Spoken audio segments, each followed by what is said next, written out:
PT Grup Hardis yang saat ini dikenal dengan nama Grup Hardis Holdings atau GH Holding merupakan usaha yang saat ini mewadahi 9 anak perusahaan, bergerak pada bidang retail, properti, land, hotel, agro, rekreasi, investasi, transportasi, dan advertising. Keberhasilan mewadahi 9 core bisnis ini bukanlah sebuah warisan, melainkan hasil kerja keras dari IGD Agus Hardiawan, pria kelahiran Desa Penyaringan, Kecamatan Mendoyo, Kabupaten Jembrane, Bali. IGD Agus Hardiawan merupakan pendiri dari Grup Hardis Holdings. Ia lahir pada tanggal 27 Mei 1972. Buah pasangan Iwayan Nastre, seorang petani kebun dan pedagang pengepul komoditi pertanian, dengan Niketut Susilawati SPD, seorang guru SD yang saat ini sudah pensiun. IGD Agus Hardiawan yang kerap dipanggil Gede Hardi menikah dengan Niketut Rukmini dan kini telah memiliki 3 orang putri. Mengenal lebih jauh sosok IGD Agus Hardiawan, maka tidak akan bisa lepas dari kehidupan masa kecilnya yang seorang anak desa atau anak kampung, hingga prestasi yang diraihnya mulai dari sekolah tingkat SD hingga perguruan tinggi. Jadi kalau masa kecil saya lebih banyak dengan nenek. Jadi tinggalnya di kebun dan dari SD kelas 1 sampai dengan kelas 6 kebetulan tiang dengan nenek penuh. Nah, dari SD di kampung, kemudian SMP di SMP 1 Negara, jadi di pusat kota Negara. Kebetulan SMP 1 itu SMP yang terbaik. Kalau SD-nya SD 2 Penyaringan. Nah, awal-awal ke kota bahkan saya tidak bisa bahasa Indonesia. Sementara itu adalah SMP terbaik. Jadi waktu semester 1 karena bahasa Indonesia aja nggak bisa, hanya dapat ranking 29. Semester 2 naik, masuk 12 besar, tapi kita punya keyakinan sebagai orang kampung, semester 3 saya harus bisa menaklukkan orang-orang hebat, anak-anak pejabat maupun anak-anak orang kaya ya zaman itu, ya karena anak-anak orang Cina itu, dan bersyukur jadi terrealisasi. Mulai semester 3 sampai dengan semester 6 ranking 1 terus. Kemudian SMA-nya, nah kembali lagi ini atas inisiatif Bapak, jadi ayah saya. Jadi Bapak ingin orientasinya anaknya dapat pendidikan yang terbaik. Bukan bermaksud di negara itu tidak ada SMA yang baik, ya tapi Bapak ingin kalau ada bisa di Denpasar, kenapa tidak, supaya dapat pengalaman merantau. Prinsipnya adalah ingin menitipkan supaya anaknya jadi perantau. Nah, dititipkanlah di SMA 3 Denpasar. Nah, kembali lagi spirit kampung ini dan spirit perantau. Jadi semester 1 ranking 30-an karena orang-orang hebat semua dari 50 orang yang ada di kelas itu. Nah, semester 2 masuk 20 besar. Semester 3 ya maunya bisa ranking 1 tapi ternyata tidak bisa. Karena apa? Hebat-hebat sekali. Ya. Jadi hanya bisa ranking 3. Jadi sampailah kelas 3 SMA, rankingnya kalau enggak 2, 3, ranking 1 tidak pernah. Nah dari SMA selesai di SMA 3 Denpasar, mencarilah. Ya, jadi pencariannya habis SMP yang terbaik, SMA yang terbaik. Ya akhirnya Bapak mengupayakan apa sih perguruan tinggi terbaik di Indonesia itu. Nah, bersyukur ternyata diterima di ITB dengan UMPT-nya, tesnya tidak ke Bandung, tapi tes dari Denpasar bisa diterima di ITB. Wah, rasanya bangga sekali. Singkat cerita, ya diterima di sana di jurusan Teknik Industri, Institut Teknologi Bandung. Dan dalam tempo 5 tahun, dari 90 sampai 95, sudah bisa menyelesaikan kuliah. Tapi wisudanya baru 96. Karena apa? Dari 95-96 sebelum wisuda itu sempat mengelola usaha dulu. Jadi waktu itu kerja praktek di Toyota Astra Motor di Jakarta. Kemudian sempat training di situ, ikut MT, manajemen training. Berbekal pendidikan di jurusan Teknik Industri di salah satu perguruan tinggi terbaik di Indonesia, Institut Teknologi Bandung, Igede Agus Hardiawan mengawali karirnya dengan bekerja di Toyota Astra Motor di Jakarta. Ketidakmapanan hidup merantau dengan gaji yang berkecukupan membuat Gede Hardi harus berpikir keras dan kreatif, hingga akhirnya harus membuat usaha sampingan di kampung halamannya negara, yaitu beternak sapi. Nah, dari ketidakmapanan itulah akhirnya saya mencari ide buka usaha apa. Nah, sambil bekerja di sana di Toyota, saya buka peternakan. Ini gara-gara sering ngapel ke Bogor. Ya, istri kebetulan kuliah di IPB ke Bogor. Waktu itu Tapos sangat terkenal di TV. Kita lihat, sapi besar-besar di situ milik Pak Harto sama Om Lim. Ya, kebetulan kepala Taposnya adalah orang Bali yang dipercaya, jadi saya suka main di situ lewat. Asanang ini ngubuh sapi, bagus di Bali. Akhirnya nirulah ternak sapi banyak di kampung. Nah, ternak sapi waktu itu tahun 96. Jadi sambil kerja di Jakarta, di kampung ternak sapi. Nah, satu-satunya usaha grup Hardis yang diresmikan oleh Pak Gubernur, ada prasastinya di atas marmer, adalah peternakan sapi ini, yang walaupun jadi cerita gagal. Jadi usaha pertama saya gagal ini. Sapi-sapi itu hanya 2 periode saya pelihara, hanya sampai di break even point. Karena apa? Sapi Bali yang ternyata saya pelihara beda karakter dengan sapi Mongol, sapi Brahman yang dipelihara di Tapos. Kalau di Tapos satu hari sapi Brahman itu bisa naik dia berat tubuhnya 1 sampai 1,5 kilo. Sedangkan sapi Bali, sapi kampung yang gennya tidak boleh dimodifikasi, tingkat pertumbuhan paling topnya hanya 0,6 kilo. Jadi analisa bisnisnya sudah berbeda. Nah, 2 periode tutup. Ketidakberhasilannya dalam beternak sapi tidak membuat semangat Igede Agus Hardiawan luntur. Berkat semangat serta motivasi yang didapatkan saat bekerja di Toyota, pada akhir tahun 1996, ia kemudian mendirikan usaha dalam bidang retail di atas tanah seluas 4,5 are dengan modal pinjaman 500 juta rupiah dari salah satu perusahaan pembiayaan yang ada di Bali. Jadi cikal bakar Hardis Retail itu tahun 96 akhir dibangun dengan modal hanya 500 juta dari Sarana Bali Ventura tanpa agunan. Ya, kami bangun gedung, begitu selesai gedung modal tidak ada. Apa yang saya lakukan? Lari ke depan pasar, saya yakinkan supplier, ya dalam hal ini adalah sales yang ada ke pasar itu, saya yakinkan, Pak, Bu, saya punya gedung tuh di sana. Gedung yang paling besar itu. Ya, karena zaman itu di negara kan belum ada gedung yang lebih besar. Gedung yang paling besar itu, siap. Kami akan kirim barang banyak. Wah, leganya tanpa modal, ya mengisi barang di toko itu dan penuh.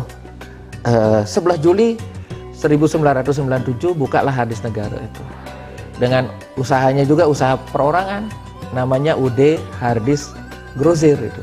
Jadi dari 97 ke toko kedua tahun 2001 itu 4 tahun.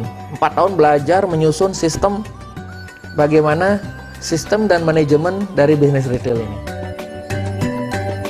Keberhasilannya mengembangkan Hardis di kota negara menyebabkan Hardis dianggap sebagai pionir supermarket di tingkat kabupaten di Bali. Berbekal semangat, kerja keras, serta teori dari sebuah buku World Mart, Hardis Retail kemudian mengembangkan usahanya dengan membuka cabang di kota Seririt Singaraja pada tahun 2001. Memulai dan mengembangkan usaha di daerah-daerah kabupaten merupakan alasan belum beraninya bersaing mengembangkan bisnis retail di kota besar seperti Denpasar. Kalau di daerah kabupaten, kamilah pionir konsep swalayan atau supermarket yang ada di kabupaten di seluruh Bali itu. Kami tawarkan itu, diterima oleh masyarakat, langsung boom. Ya, dan toko kedua di Seririt sampai dengan toko-toko berikutnya itu jadi terus ya disambut antusias oleh masyarakat Bali, dan kami belum berani masuk Denpasar. Kenapa? Denpasar itu begitu besar gitu. Jadi kami orang kampung ya beraninya adalah apa? Di Singaraja aja nggak berani. Di kota Singaraja, pinggir dulu, di Seririt lah. Jadi di Seririt, kami buka di Seririt, oh ternyata rame. Bahkan Hardys Seririt itu merupakan toko dengan break even point yang terpendek. Jadi kami bisa melunasi balik modal itu hanya dalam tempo 11 bulan. Nah, toko ketiga di Gianyar, ya, dan toko-toko selanjutnya sampai dengan 17 gedung kita operasikan itu. Jadi sampai dengan saat ini, jadi sudah berjalan dengan baik dan tidak terlepas juga dari jatuh bangun. Pasang surut, itulah realita bisnis yang pasti dihadapi oleh setiap usaha. Hardys Retail yang kini sudah menjadi Hardys Group Holding juga tidak luput akan hal itu. Krisis yang terjadi pada tahun 1997 merupakan malaikat bagi Hardys karena asetnya bertambah hampir 3 kali lipat. Namun krisis finansial global yang terjadi pada tahun 2008 hingga 2010 adalah sebaliknya. Krisis ini menyebabkan Hardys menjadi kelimpungan dalam hal permodalan. Bank-bank yang menjadi partner bisnis menahan pinjamannya. Dampaknya, salah satu aset berharga berupa tanah sekitar 3 hektar di Jalan Gatot Subroto Timur yang rencananya akan dibangun supermall harus dijual. Alasannya tiada lain adalah untuk menutupi krisis keuangan dampak dari pengembangan Hardys Retail baru di 4 lokasi, Nusa Dua, Singaraja, Banyuwangi, dan Probolinggo. Disiplin, kerja keras, komitmen, berani mengambil resiko, serta dukungan keluarga mulai dari nenek, orang tua, serta istri merupakan modal dasar keberhasilan seorang IGD Agus Hardiawan, pendiri Hardys Retail yang kini menjadi Hardys Group Holding. Selain itu, ia juga percaya bahwa tangan Tuhan merupakan hal utama yang berada di balik kesuksesannya, baik itu dalam mengembangkan Hardys maupun dalam melewati krisis finansial global yang terjadi tahun 2008-2010. Untuk itu, kegiatan spiritual atau melakukan persembahyangan merupakan hal yang wajib, baik untuk dirinya, keluarga, maupun para karyawannya. Kalau ini saya ceritakan jujur itu, tahun 2008, jadi titik-titik terendah lah buat perjalanan Hardys ini. Kalau boleh diceritain itu, waktu itu kayak cicing berung kita, kayak anjing apa? Ya anjing kudisan itu. Jadi kesana kemari diusir oleh orang. Nah, jadi hanya tangan-tangan Tuhan yang menyelamatkan itu. Ya rasanya kita udah nggak mampu.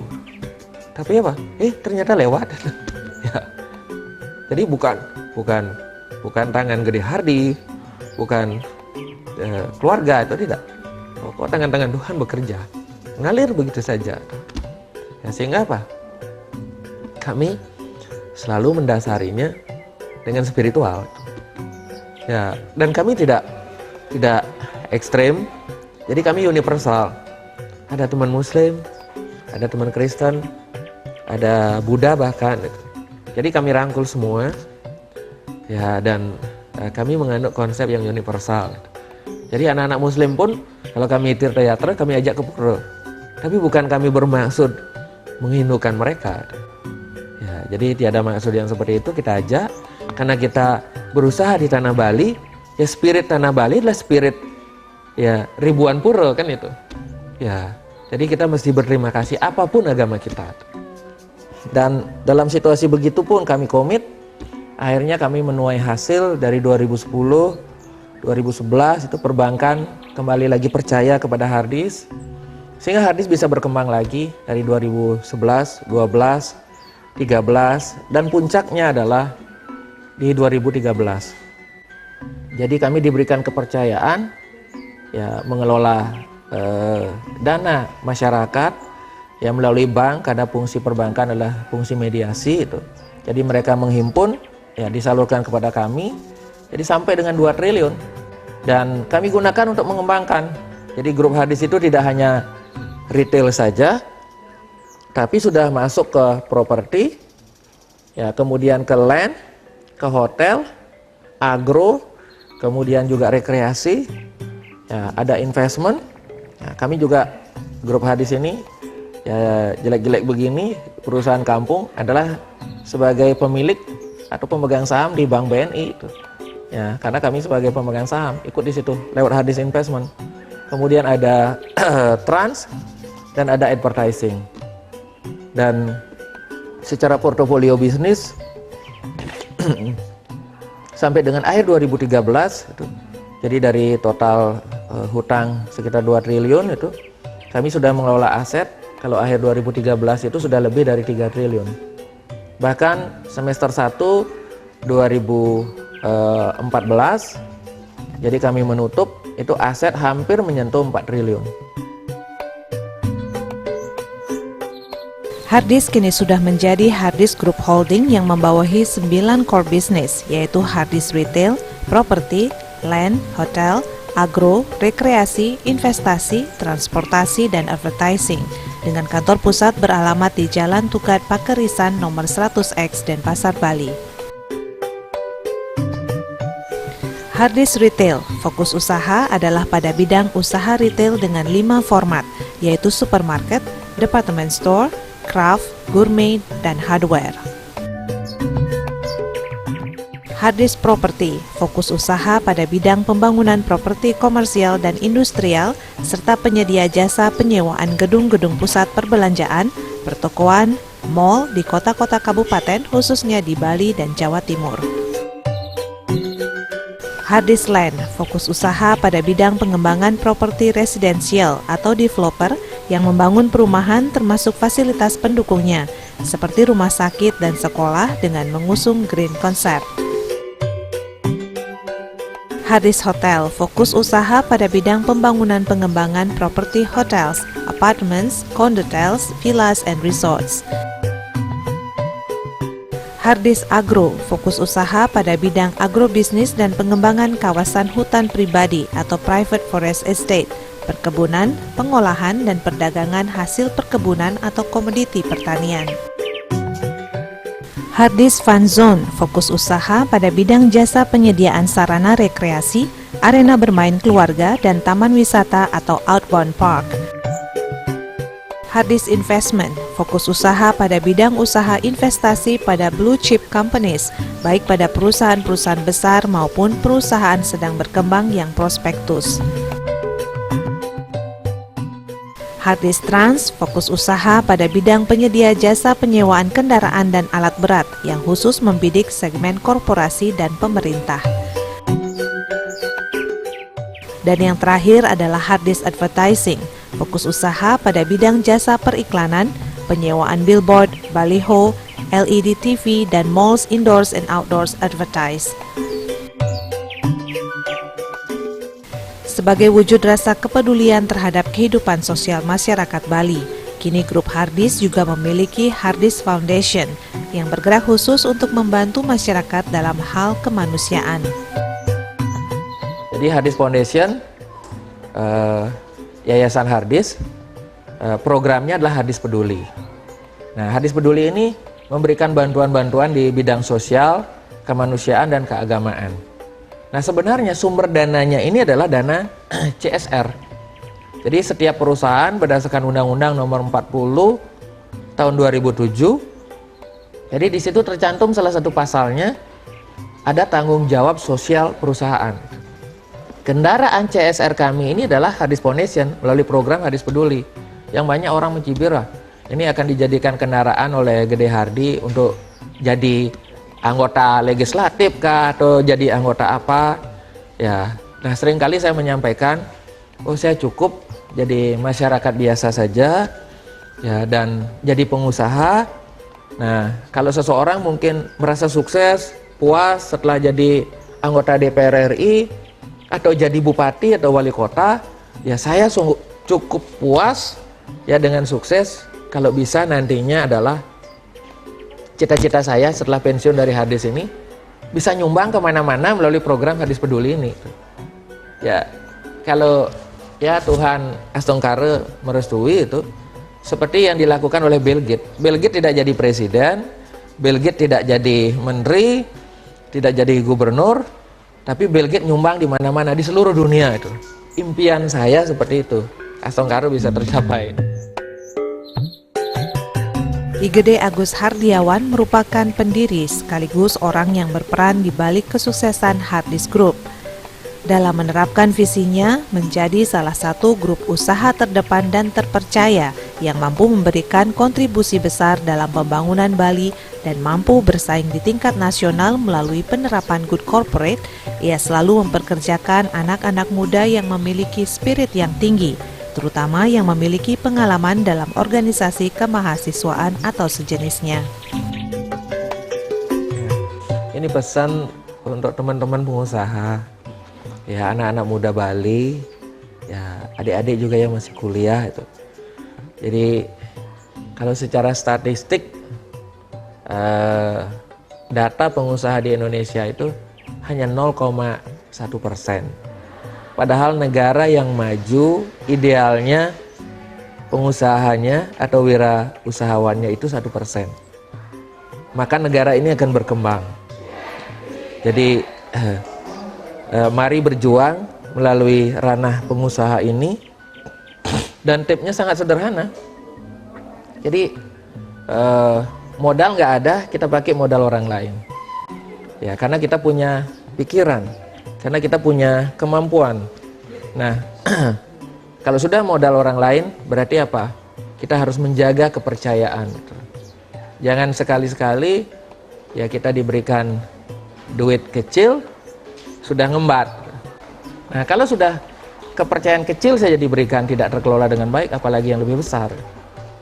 Dan yang ketiga, ya kita mesti bermental perantau. Jadi spirit perantau, karena kalau kita punya spirit perantau itu, jadi spirit untuk survival itu. Ya, di situ akan banyak sekali kita dapat hal-hal yang menopang sukses kita. Dan yang keempat, berbanggalah, bersyukurlah, ya.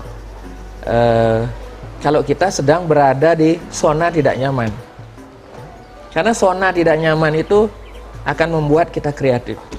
Ya, daripada kita lahir, ya seperti pepatah Bali mengatakan lekat di galung itu. Jadi serba ada, ya jadi zonanya zona nyaman, berada di comfort zone itu. Jadi kita tidak punya fighting spirit.